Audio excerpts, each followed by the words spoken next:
আসসালামু আলাইকুম, সবাই কেমন আছেন? আশা করি যে যেখানে আছেন আল্লাহর রহমতে ভালো আছেন। আমিও ভালো আছি আলহামদুলিল্লাহ। চলে এলাম আজকে নতুন একটা ভিডিও নিয়ে।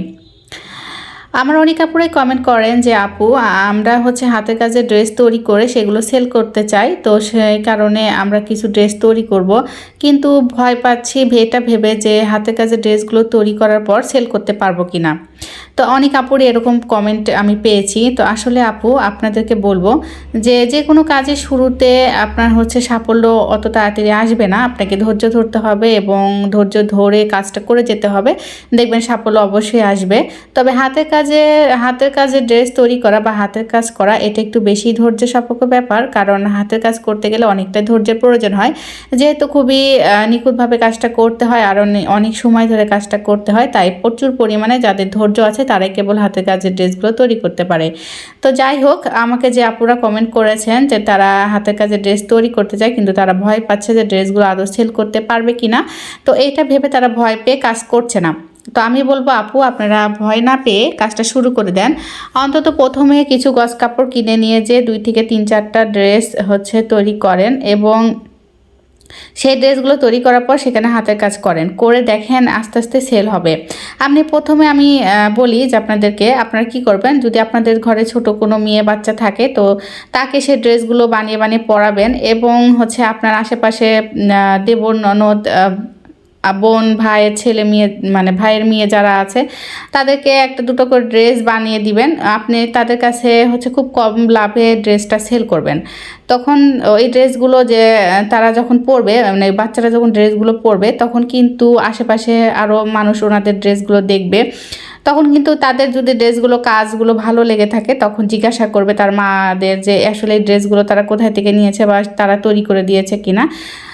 তখন কিন্তু সেই আপনার ভাবি বলেন আর বোন বলেন তারা কিন্তু আপনার কথাই বলবে বা আত্মীয় স্বজনই বলেন যে আপনার কাছ থেকে তারা ড্রেসটাকে বানিয়ে নিয়েছে বা আপনি তাদেরকে বানিয়ে দিয়েছেন।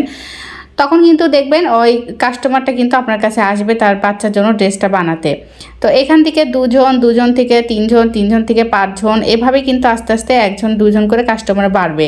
তো শুরুতেই যদি আপনি ভয় পেয়ে কাজটাই না করেন, আপনি চুপচাপ ভেবে চিন্তা করেন যে আসলে কাজটা করার আগে এত কিছু ভাবেন যে কাজটা করার পর বিক্রি করতে পারবো কিনা, টাকাটা লস হবে কিনা, জিনিসগুলো পড়ে থাকবে কিনা, এসব উল্টাপাল্টা চিন্তা মাথায় আসবে, এটাই স্বাভাবিক। আমরা যে কোনো কাজ করার আগে এরকম চিন্তা হয়, কিন্তু সেই চিন্তাকে দূরে ফেলে দিয়ে বা সরে ফেলে দিয়ে আপনাকে সাহস নিয়ে কাজটা শুরু করে দিতে হবে।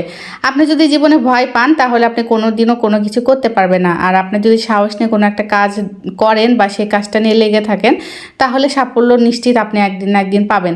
তো শুরুতেই তো আমি বলেই দিলাম যে কিভাবে কিভাবে আপনি কাস্টমার বাড়াবেন আর কিভাবে সেল করবেন।